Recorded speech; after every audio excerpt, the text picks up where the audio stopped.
قریب میں واقع ایک مسجد تک جا پہنچا۔ اب فوراً گودی میڈیا چلانے لگا کہ بمبئی میں مسجد پر ہزاروں غیر سماجی عناصر جمع ہو گئے اور فلاں فلاں، یعنی جہاں چنگاری تک نہیں تھی وہاں آگ بھڑکانے کی کوشش شروع ہو گئی۔ یہ تو اچھا ہوا کہ بمبئی پولیس نے بیان جاری کیا کہ اس بھیڑ کا مسجد سے کوئی تعلق نہیں تھا، وہ صرف ٹرین سروس کے شروع کیے جانے کی افواہ پر اسٹیشن پر جمع ہوئے تھے۔ مگر منفی سوچ رکھنے والے میڈیا گروپ نے اپنی طرف سے پوری کوشش کی کہ ان پریشان حال مہاجر مزدوروں کے احتجاج کو بھی فرقہ وارانہ رنگ دیں اور اپنے آقاؤں کی خوشنودی حاصل کریں یا ان کو اپنی بدکاریوں کے عوض ملنے والی رقم کو محنت کی کمائی کا لیبل لگا دیں۔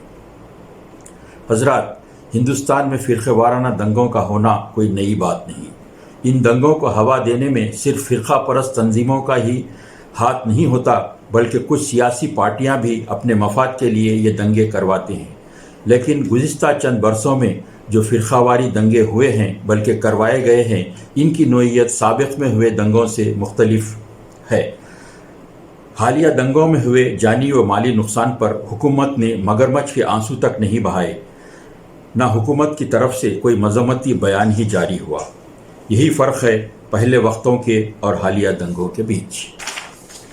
حضرات، ہندوستان میں آج بھی لاکھوں کروڑوں ہندو مسلمان ایسے ہیں جو ایک دوسرے کے ساتھ مل کر بزنس کرتے ہیں، ایک دوسرے کے دوست ہیں، ایک دوسرے کے پڑوسی ہیں، ان کے درمیان گہرے سماجی رشتے ہیں، ایک دوسرے کے رفیق کار ہیں، اور پھر اسی ملک میں ہندو مسلم دنگے بھی ہوتے ہیں۔